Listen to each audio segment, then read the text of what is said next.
예배 드리겠습니다.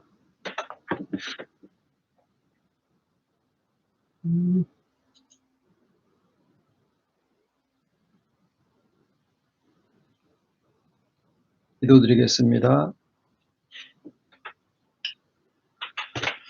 늘 새롭게 하시는 우리 아버지, 저희들이 어디에 가서 하늘에 올라서 무엇을 성취해서가 아니고 오직 주께서 우리와 하나 되심을 아는 그 믿음 가운데 우리 있는 이 자리에 아버지의 나라가 이루어지고 또 주와 하나됨 속에 모든 회복의 능력과 충만함이 거기에서 이루어지는 것을 또 알게 해주시면 감사를 드립니다.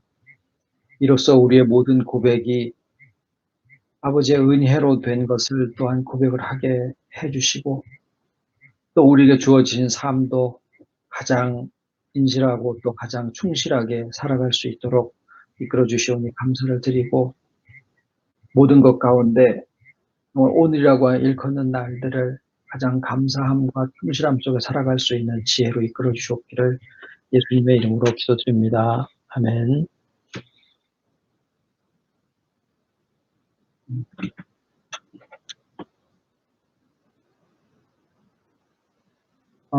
이현숙 권사님, 예,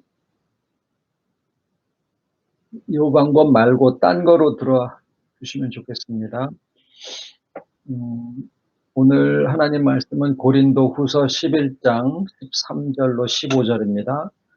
저런 사람들은 거짓 사도요 괴율의 역군이니 자기를 그리스도의 사도로 가장하는 자들이라. 이것이 이상한 일이 아니라 사단도 자기를 광명의 천사로 가장하나니 그러므로 사단의 일꾼들도 자기를 의의 일꾼으로 가장하는 것이 또한 큰일이 아니라 저희의 결국은 그 행위대로 되리라. 고린도후서 11장 13절로 15절. 오늘 말씀은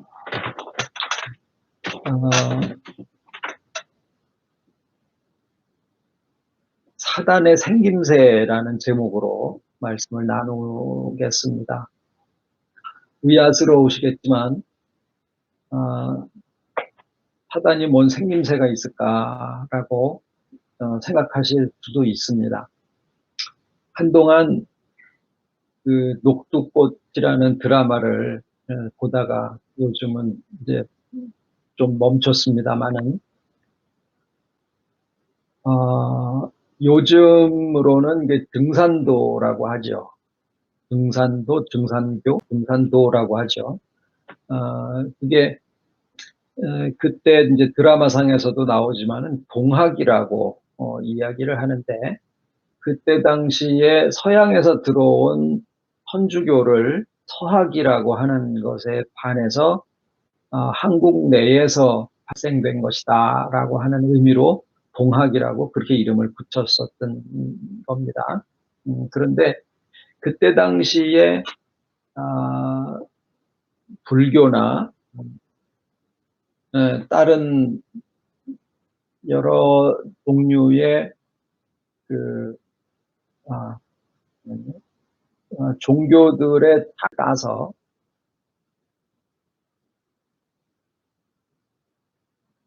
장점들을 따서 하나의 새로운 종교를 만든 것이 오늘날까지 이제 사상들이 많이 생기고 종교가 다양화되면서 뭐 큰 종교들이야 그대로 있지만 오늘날도 등산도에 가보면은 예수님도 거기에 하나의 대장 중에 그냥 하나예요. 그리고 불교의 석가도 그렇고 이슬람의 마호메도 그렇고 혹시 여기 최성규 장로님 거기 마이크 그 표시가 보이시면은 화면 밑에 그걸 조금 꺼주시면 좋겠습니다.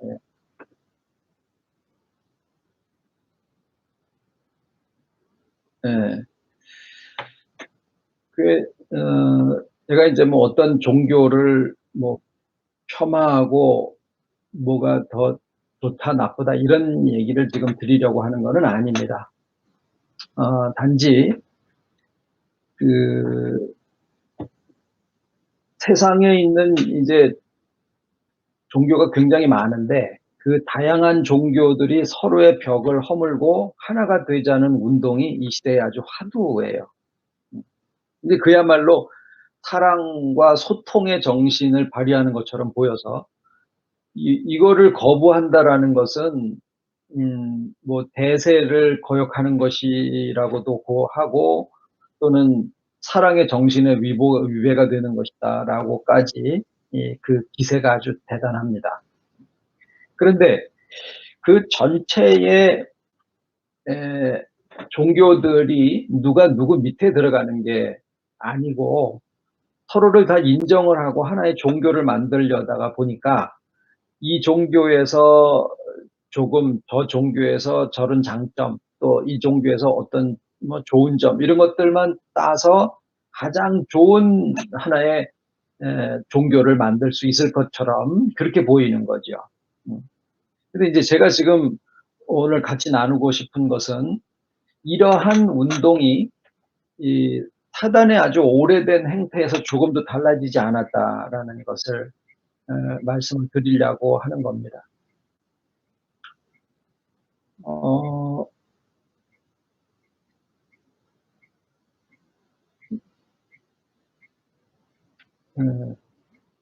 그것이 뭐냐면 성경에서는 사단을 정의하기를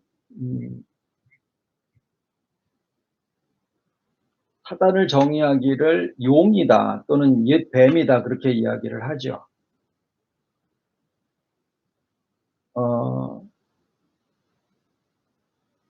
근데 이 동서양을 막론하고 용이라는 짐승이 다 등장을 하는데 실존하지 않는 거죠.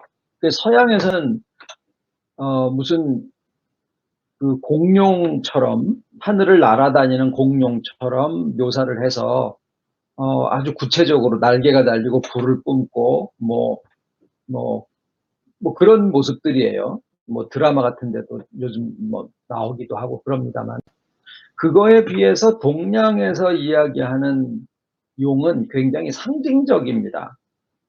주로 이제 중국의 문헌에서부터 만들어진 모습들인데 그 중국에 있는 한 문헌에서는 용을 모든 그 짐승들의 우두머리로서 머리는 낙타 같고 사슴 같고 눈은 토끼 같고 귀는 소, 목덜미는 뱀, 배는 조개, 비늘은 잉어, 발톱은 매, 주먹은 호랑이와 비슷하다 이렇게 묘사를 하고 있어요.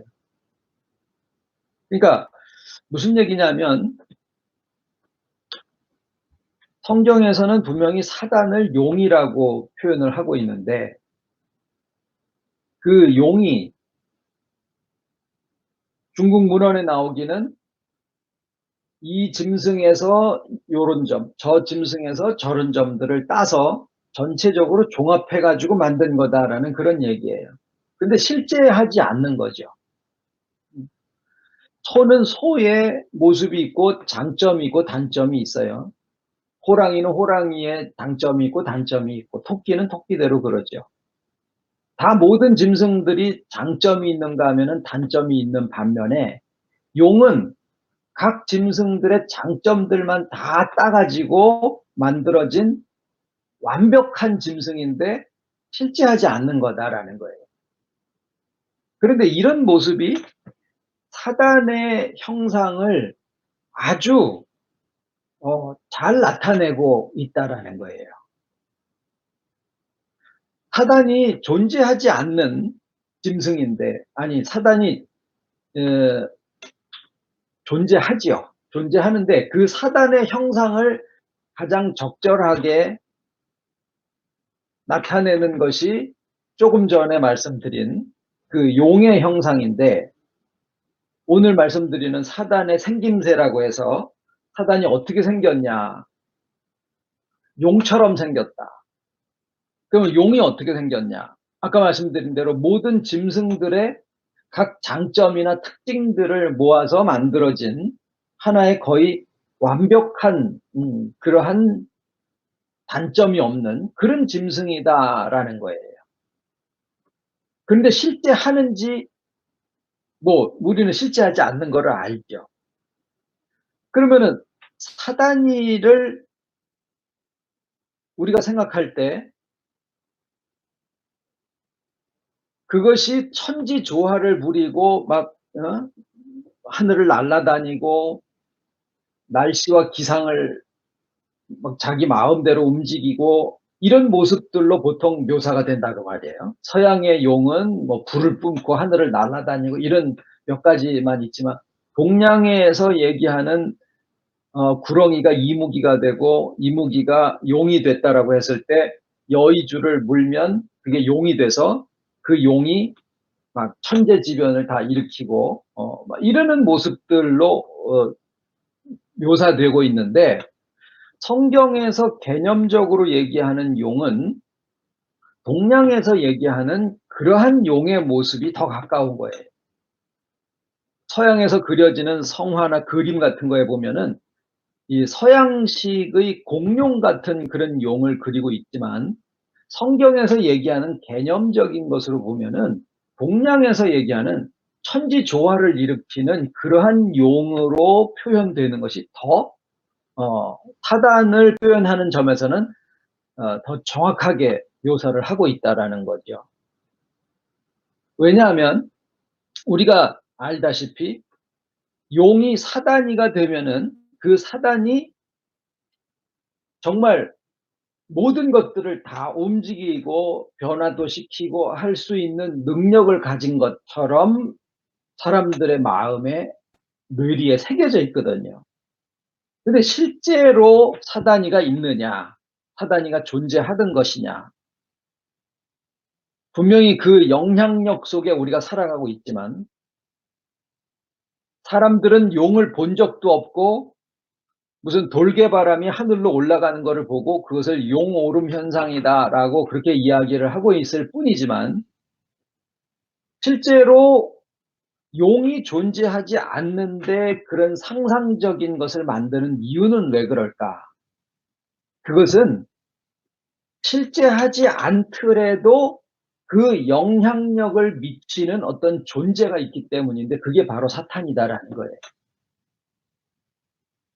저는 전에 사단에 대해서 잠깐 묘사를 할 때 바다에 사는 청어떼의 비유를 해서 말씀을 드린 적이 있어요. 청어는 혼자서는 아주 약한 물고기인데 심지어는 약 2억 마리 정도가 모여서 멀리서 보면은 고래나 상어처럼 아주 거대한 무슨 물체가 있는 것처럼 바닷속에서는 잘 안 보이니까 그렇게 떼를 지어서 움직이는 습성을 가지고 있다라고 그럽니다. 일종의 자기 보호지요. 그런데 이제 돌고래나 무슨 상어나 이런 것들이 물개 같은 것들이 그 가까이 가게 되면은 원래의 그 아주 약한 그 본성이 다시 나와서 돌고래가 가까이 가면은 삽시간에 다 흩어져 버리는 그런 모습들이 우리가 텔레비전에서 많이 아마 보셨을 거예요. 사단이가 실은 그러하다라는 겁니다. 사단의 본성은 실제 하지 않는 것들인데 사람의 마음으로부터 사단의 어떤 특성들에 해당하는 것들이 다 모이다 보니까 마치 거대한 힘을 가지고 하나님과 방불한 능력자인 것처럼 심지어는 신학자들에게조차 그렇게 오해되어지고 있는 대상이 바로 사단이더라라는 거예요. 그런데 결국은 어디서부터 나간 것이냐? 사람들의 욕구에서부터 나온 것들인데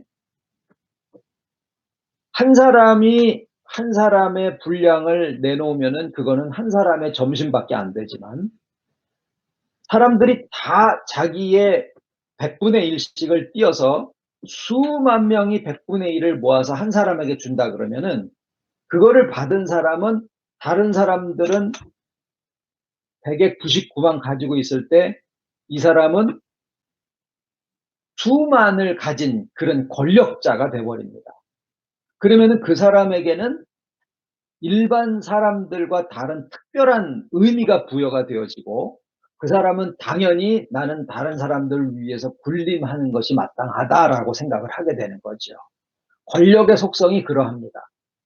그리고 그 모든 권력의 정점에 올라가 보면 사람들의 욕구의 총합에 해당하는 자리가 생기는데 거기가 바로 사단의 자리가 되는 거예요. 그러니까 개인들이 모여서 한 국가의 권력의 정점을 만들어 내는 것처럼 온 인류에게서부터 나온 욕구들이 모여서 만들어낸 것이 종교고 사상이고 과학이고 문화고 정치고 그렇습니다. 종교도 그중에 굉장히 강력한 권력 중의 하나죠. 그런데 그러한 권력들이 이제 서서히 자기의 모습을 드러내기 시작을 하면서 그동안에는 서로 다 너는 너, 나는 나 이런 식으로 옛날에 어, 옷 파는 가게인데 이랜드 뭐 지금은 기억도 없습니다. 하여튼 몇 개의 회사를 차린 거예요. 한 사람이. 그래서 이 브랜드는 뭐 중장년층을 대상으로, 이 브랜드는 청년층을 대상으로 해가지고 서로 다른 회사가 경쟁하는 것처럼 회사를 운영을 했지만 나중에 가서 보니까 이게 다 같은 회사였더라라는 거죠. 그러듯이 이 종교를 만들고 저 종교를 만든 게 누구냐? 사람들이에요. 사람들이 종교를 만들지요. 기독교 얘기는 나중에 하고요. 그러면 사람들이 종교를 만드는데 그 종교가 서로 다른 종교인 것처럼 싸우기도 하고 뭐 종교 전쟁도 하고 막 그럽니다. 그런데 사람들에게서부터 나온 욕구가 만들어낸 것이다라는 점에서는 종교나 이 종교나 저 종교나 그게 크게 다르지 않더라라는 거예요. 그리고 그 종교에서 추구하는 바도 별로 다르지 않고 그 목표 지점 역시도 크게 다르지 않더라라는 거죠. 그래서 요즘에는 본색을 드러내기 시작하는 게 뭐냐면 결국 모든 종교의 종착점과 방법론이 시작은 조금씩 달라질지도 모르지만 뭐 시작도 그렇게 다르지 않아요. 결국 종착이 되는 목표와 거기를 찾아가는 방법론이 용어만 다르고 표현만 다를 뿐이지 결국 내용적으로 들어가서 보면 다 똑같다라고 하는 것들이 확인되어지고 있다라고 보니까 야, 우리가 이렇게 따로 갈 필요가 뭐가 있느냐? 우리가 합치자. 이렇게 된 거예요. 그런데 그것이 마치 이 집하고 저 집이 서로 경쟁하고 싸우는 것처럼 있었다가 이제 무슨 큰 대화합의 역사가 일어나 가지고 그것들이 다 하나로 합쳐지는 그런 거대한 무슨 종교 통합의 장이 열리는 것처럼 보이지만은요. 실상은 사람들에게서부터 나온 욕구가 모여서 이 사람들은 이 종교를 만들고 저 사람들은 저 종교를 만든 것인 것뿐이지 결국은 사람에게서부터 나온 욕구가 어떤 형태로 드러나진다라는 점에서는 대동소이하게 다를 게 없다라는 거예요. 모여진다고 해서 그 사람들이 서로 다른 게 아니더라라는 거예요. 이 회사와 저 회사가 다른 게 아니더라라는 거예요. 미국에도 자동차 회사들이 무슨 뭐 제너럴 모터스가 있고 뭐 쉐비가 있고 뭐 이래 하는데 어떤 회사들은 들어가서 보면 다찌하고 쉐비가 있는데 이 회사가 같은 회사예요. 결국은 돈이 모이면은 결국 그 회사 우두머리한테로 다 가는 거더라라는 거죠. 그러니까 결국에는 사람들의 욕구가 모여서 종교도 만들고 과학도 만듭니다.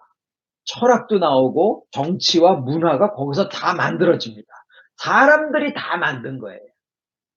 그런데 그 사람들이 만든 그 욕구가 다 모여서 이 종교와 저 종교가 싸우고 이 사상과 저 사상이 서로 경쟁을 하고 과학과 종교가 서로 반목하는 것처럼 보이고 그렇게 하다가 결국에는 어떻게 되는 줄 아십니까? 다 하나로 합치게 되어 있어요. 시대가 대통합의 시대 아니에요. 원래가 사람들에서부터 나온 거다라는 점에서는 다를 게 하나도 없다라는 거예요. 그런데 그 모든 문화와 종교와 사상과 정치와 이런 것들이 종교와 이런 것들이 정점으로 올라가면 어디로 가게 되느냐? 둘로 딱 나눠지는데 하나는 사탄이고 하나는 하나님이에요. 사단은 뭐냐? 본래 존재하는 하나님처럼 자존하는 존재도 아니고 천사장 루시퍼가 타락해서 만들어진 존재도 아니에요. 뭐냐면 뱀이 바뀌어서 된 존재예요. 그래서 옛 뱀이라고 얘기를 한 거죠. 옛 뱀이 루시퍼가 아니라고요. 그러면 이 옛 뱀은 뭐냐? 사람들의 생각하는 힘이에요. 사람들의 생각하는 힘이에요. 그런데 무슨 생각을 하느냐 하면 아주 단순하게 하나님이 사람을 처음 만드셨을 때 그냥 지어진 존재 자체로 하나님이 하나 되신 존재였었어요. 그걸 얘기해 주지 않아도 그냥 알아요. 그리고 그 상태로 충만했습니다. 그게 아담이 하나님이 명하신 대로 모든 창조물들의 이름을 붙여줘라. 이름을 붙여줬더니 그게 하나님이 보시는 거랑 같았어요. 공자가 내가 하고 싶은 대로 다 해도 그게 도리에 어긋남이 없더라. 어. 이런 경지를 얘기했다고 그러잖아요. 근데 아담은 자기가 하고 싶은 자기의 본질대로 다 모든 사물에게 이름을 지어줬는데 그것이 하나님의 뜻하고 같았었더라라는 거예요. 그러니까 그게 만약에 뭐냐면은 온전한 연합의 상태가 되었었던 거예요. 그거에 대한 의심도 없었고 그것으로 충만하고 충분했더라라는 거죠. 근데 한 가지가 바뀝니다. 살아가는 동안에. 왜? 본성에 그게 있었기 때문이에요. 한 가지가 바뀐 게 뭐냐면 하나님하고 자기가 연합되어 있는 존재다라고 하는 사실을 마음에서 망각하면서 오히려 자기가 무엇을 해서 하나님의 완전함에 도달하고자 하는 그런 마음으로 이게 바뀌어진 거예요. 죄를 지어서 그게 들어온 게 아니라 그게 그 마음이 들어오면서 죄가 만들어지게 된 거다라는 거예요. 저희들이 지금 나누고자 하는 말씀은.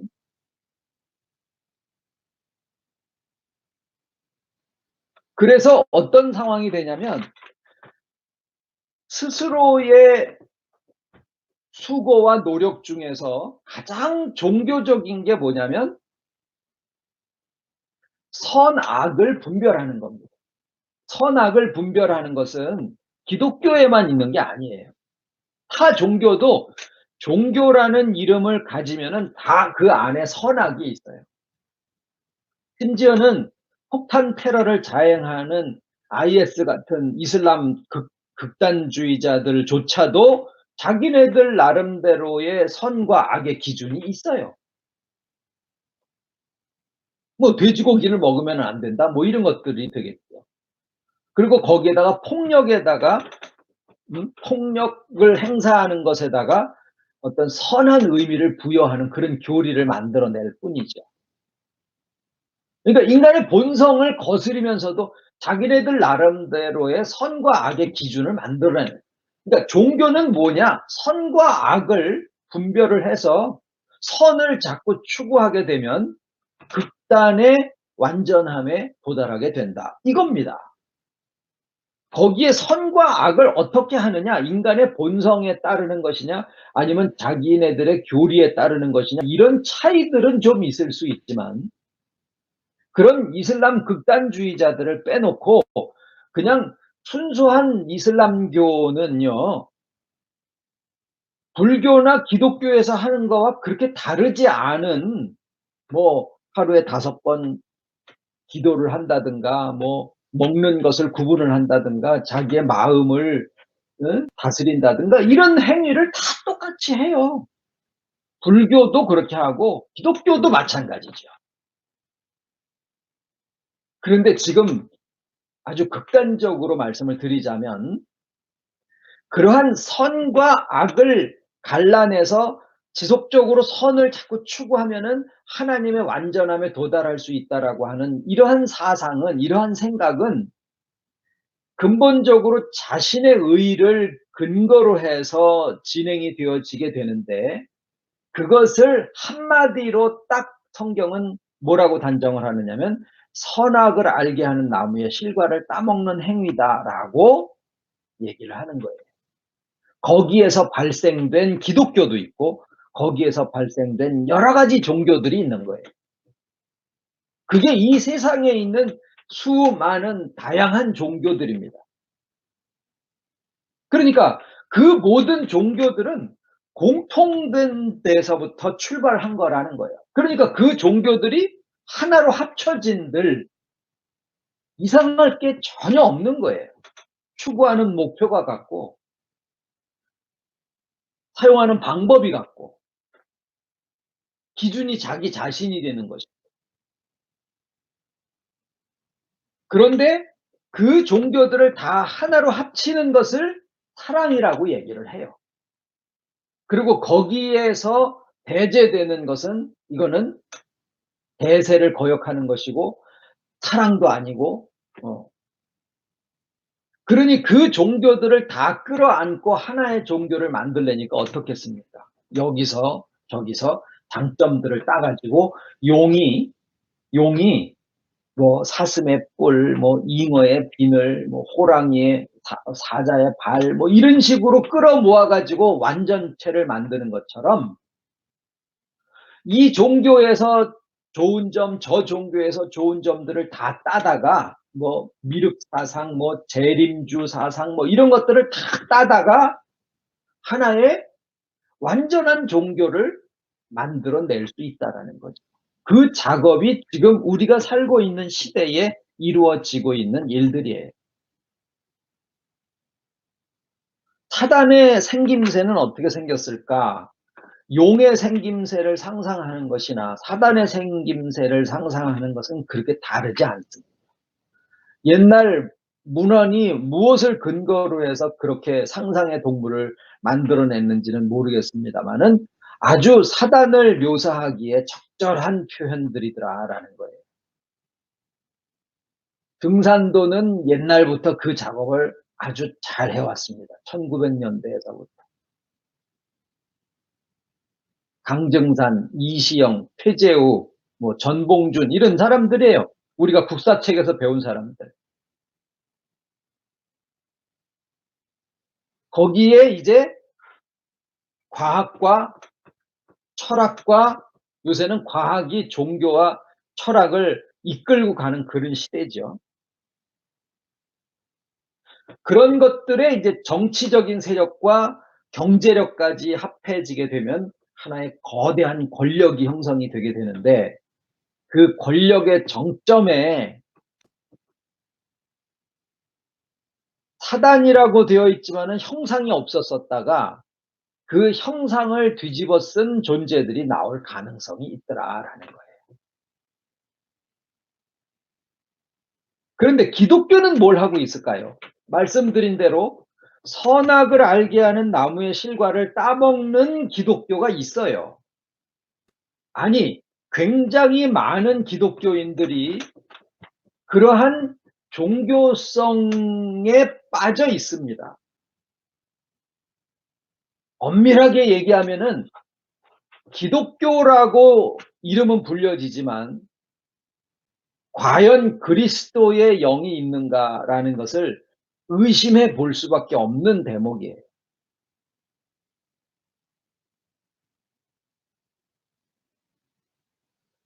여하튼 오늘날 기독교를 뭐 침례교, 장로교, 감리교 여럿이 있고 안에서 또 내분이 일어나죠. 서로 싸우고 그러죠.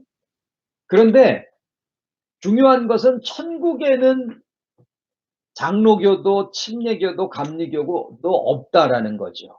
거기에는 오직 주와 하나 된 자들의 세계가 있을 뿐인데 과연 그 믿음을 회복해서 가는 사람들이 과연 얼마나 될까?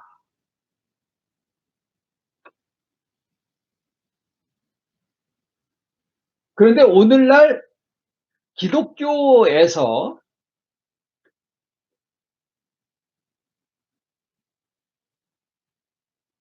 잘못 얘기를 하면은 뺨맞기 일수인 내용 중에 하나가 뭐냐면 주님의 임박하신 재림에 대한 얘기예요. 종말론이에요. 근데 종말론에 대해서 어 여러 번 말씀을 그동안에 쭉 우리가 나눠 왔습니다마는 그 뒤에 그 조금 감추어져 있는 부분들이 있는 것은 뭐냐면 오늘날 주님의 임박한 재림을 외치지 않거나 또는 주님의 임박한 재림에 대해서 경고를 하지 않고 있는 목사나 그런 교회는 잠자고 있는 신앙이다 또는 잘못됐다 뭐 여러 가지 말들을 많이 할 거예요. 그런데 이런 내용들이 주로 요한계시록과 마태복음, 다니엘, 에스겔 이런 말씀들을 근거로 해서 이제 종말론들이 구성이 되게 돼 있는데 그 종말론들이 시작된 내용을 쭉 거슬러서 교리사 또는 교회사들 쪽으로 가다 보면은요. 한국이 굉장히 열심이 있는 민족이죠, 신앙에 있어서. 그런데 이 종말론 부분에 있어서는 역사적으로 기독교가 한국에 도래한 시점이 일제시대하고 거의 맞아떨어지다 보니까 나라 잃은 서름을 갖고 있는 민족에게 천년왕국 사상과 천국에 대한 소망은 이 세상을 그냥 세상에 뭐 기대 걸고 할 만한 게 없었던 거죠. 그러니까 이 세상은 초기와 같이 버리고 천국을 소망으로 삼고 앞으로 오실 주님의 재림과 천년왕국을 기다리고 산다. 얼마나 그때 당시에 한국 민족의 정서하고 맞아떨어졌는지 몰라요. 한국을 잃어버린 사람들에게도 마찬가지. 그랬는데 그 한국의 도래된 기독교 중에서 한국에 도래된 기독교가 이 긴박한 그러니까 그때 당시에 1905년 막 평양 대부흥 성회하고 그럴 때 어 그 그때의 목사님들이 그때 앞장서서 부흥 운동을 이끌었던 목사님들이 오늘날로 치면은 긴박한 시한부 종말론을 외친 분들이에요. 그러니까 1910년을 때리고 1932년을 때리고 그랬었어요. 근데 그게 안 되니까 그다음에는 뭐 주기철 목사님, 뭐 손양원 목사님, 주남선 목사님 보통 한국 그 고신 쪽에서 얘기하는 그런 목사님들이 다 그런 주류를 타고 내려온 그 신앙 안에서 한국 교회가 형성이 됐다고 해도 과언이 아니에요. 그런데요. 이 긴박한 종말론의 기원을 쫓아서 올라가면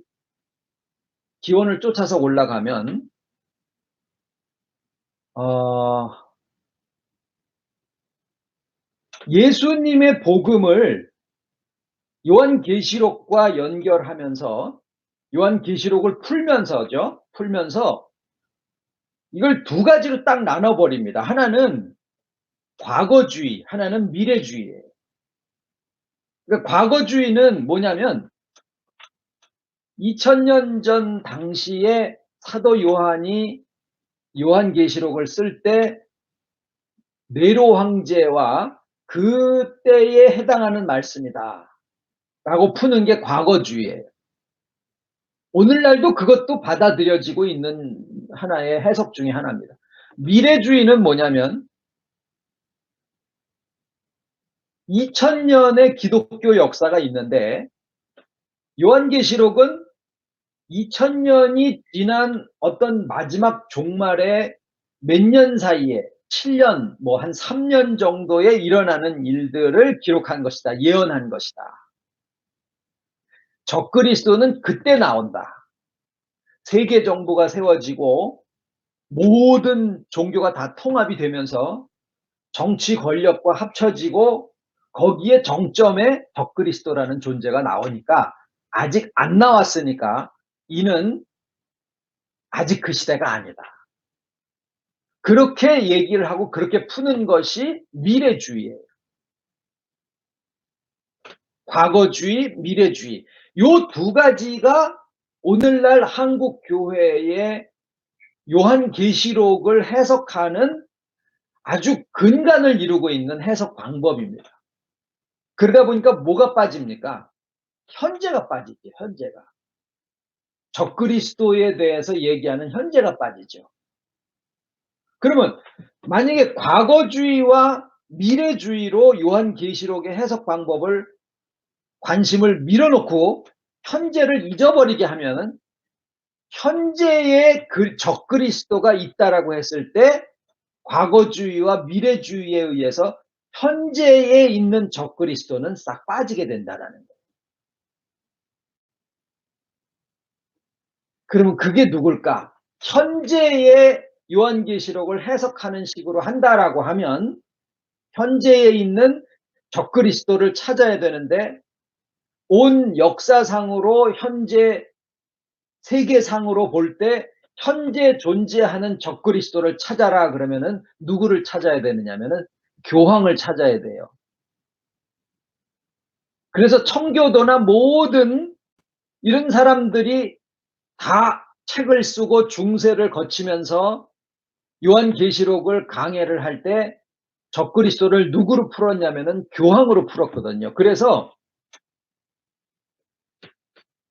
개혁교회, 그리스도 교회를 개혁주의라고 하는 것은 프로테스탄트라고 하는데 그거는 저항한다라는 뜻이거든요.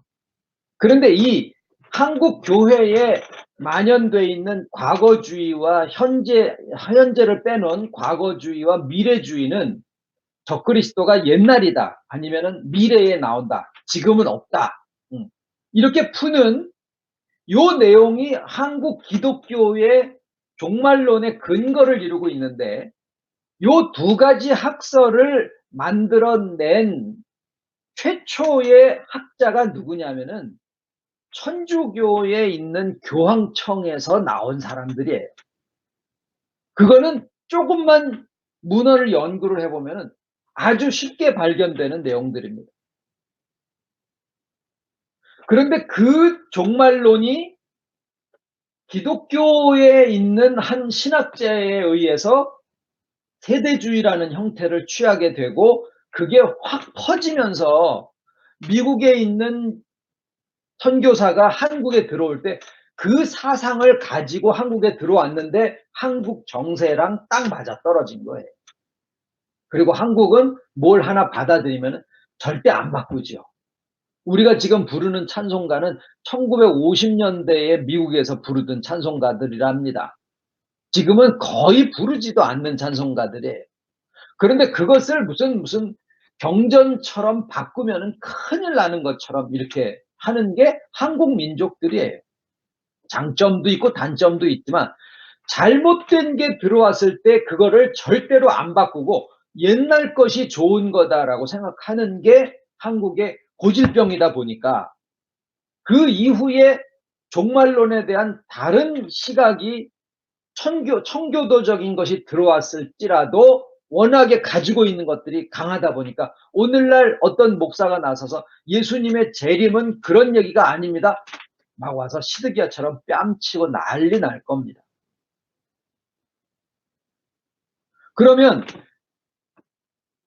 과거주의나 미래주의를 좀 배격을 해놓고 현재주의를 복음적으로 바꾸면 오늘의 복음이거든요. 누가복음이나 마태복음에는 오늘이라고 일컫는 날, 오늘날 이 집에 구원이 이르렀도다. 오늘 네가 나와 함께 낙원에 있으리라. 이런 오늘의 그 복음인데 예수님의 복음은 미래 복음이 아니라 과거의 복음이 아니라 현재 오늘이라고 일컫는 나의 삶 속에 이루어지는 거거든요. 그러니까 적그리스도도 어디서 찾아야 되냐면은 현재 존재하고 있는 데 찾아야 되고 천국도 현재 나의 삶에서 이루어지는 것이어야 되고 주님도 현재 나와 함께 하신 주님이어야 된다라는 거예요. 2000년 전에 주님의 역사적인 사실도 중요하고 미래에 어떻게 될 것도 중요하지만 정작 더 중요한 것은 오늘이라고 일컫는 나의 삶 속에 주님이 나와 하나 되어 계시고 거기에서 천국이 이루어지고 적그리스도도 거기서 발견되어지게 되어 있더라라는 거죠.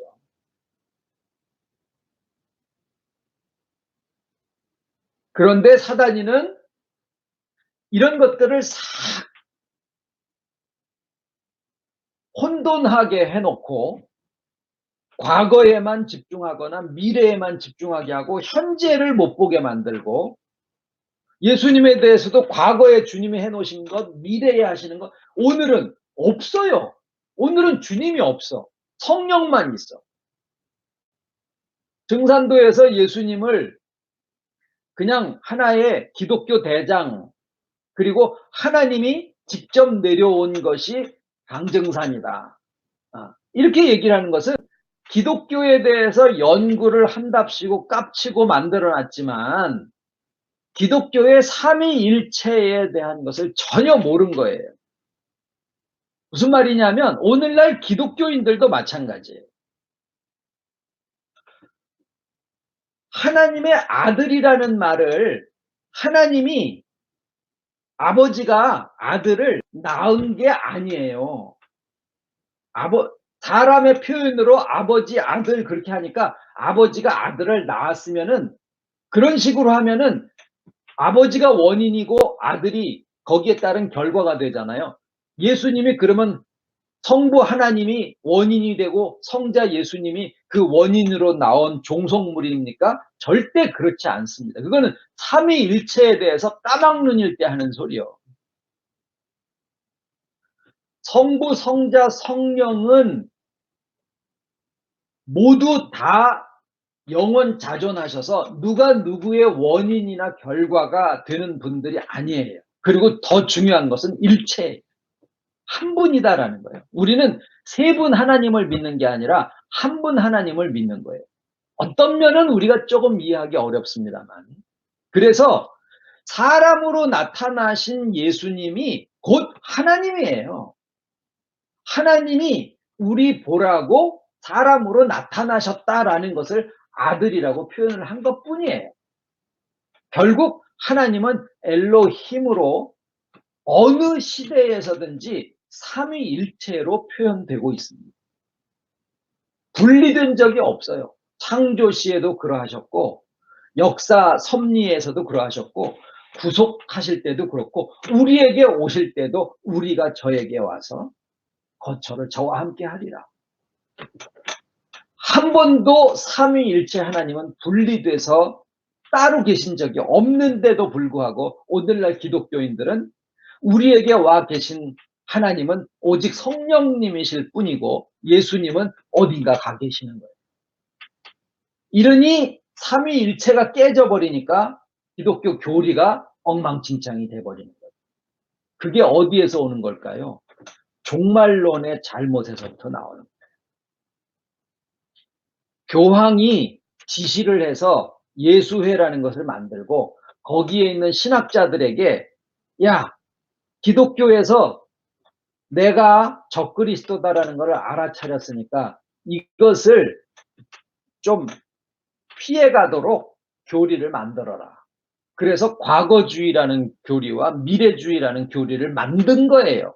그랬는데 그게 기독교 안으로 들어와 가지고 오늘날 적그리스도가 교황이라고 대놓고 얘기하는 신학자들도 별로 없을 뿐더러 종말론을 외치는 사람들은 적그리스도가 아직 안 왔다라고 이야기를 하고 있는 실정이더라라는 거예요. 그래서 종말론은 마지막 단추인 것처럼 보이지만 성경은 뭐 첫 단추가 잘못 끼워지면 마지막 단추가 잘못 끼워진다라고 그렇게 얘기를 하지 않습니까? 그것은 옷에 대해서 얘기를 하는 것뿐이고 성경은 전체가 하나예요. 그래서 어느 하나가 잘못되면 다 잘못되게 돼 있어요. 중간이 맞게 돼 있는 게 아니다. 종말론이 잘못되면 다 잘못됩니다. 삼위일체가 잘못돼도 다 잘못되고.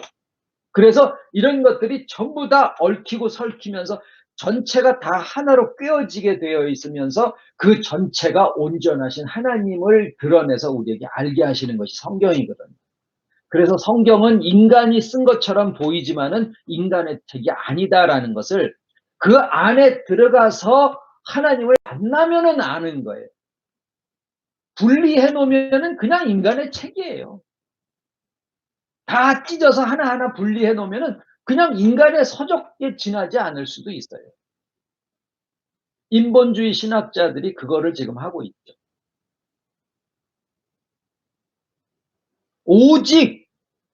오직 예수 그리스도 하나님이 스스로를 우리에게 나타내신 예수 그리스도께서 그 모든 사역의 끝에 인간이시지만은 인간의 모든 제한이 다 없어지는 신령체가 되시면서 사람이시면서 하나님이시고 하나님이시면서 사람이신 그러한 분으로서 모든 택하신 자녀들에게 하나 되셨을 때 우리의 회복이 이루어지고 그 안에서 모든 것들이 다 하나님의 사랑 안에서 하나가 되어지는 세계가 열리게 되어지더라라는 거예요. 사단이 아무리 여러 가지의 얼굴을 가지고 용처럼 자기 자신을 포장하고 치장하고 등장한다 하더라도 요한계시록에는 주님도 아니고 어린 양도 아닌 어떤 천사 하나가 나와서 그냥 용을 턱 잡아서 무저갱에다가 그냥 쳐넣어버려요. 아무것도 아닌 것처럼 싸움도 안 해요. 왜? 그럴 만한 대상이 아니다라는 거예요. 용이 무슨 발버둥을 치고 뭐 짐승으로 이렇게 권세를 줘서 할 때는 짐승이 뭐 배항도 하고 뭐 선지자도 죽이고 그러지만 나중에 실제로 용이 잡힐 때는 그냥 한 천사가 툭 잡아서 무정에다 그냥 집어넣어 버리고 말더라라는 거예요. 왜? 정체를 아니까. 용은 그렇게 끝나게 됩니다. 그런데 그것이 어느 한순간에 그냥 확 돼버리는 것처럼 성경에 기록이 되어 있더라라는. 이 말씀을 아는 사람들의 세계 속에서는 용은 이제는 더 이상 권세를 부리는 자리에 있지 않아요. 왜? 정체를 아니까. 그겁니다. 온 세계를 다스리고 있는 용의 권세는 여전히 기세등등할지 모르지만 주와 하나 된 자들 안에서 이 말씀이 회복이 되어진 사람 속에서는 용은 더 이상 설 자리를 얻지 못하고 그냥 원래의 뱀 자리로 생각할 수 있는 힘, 그 자리로 돌아가고 말더라라는.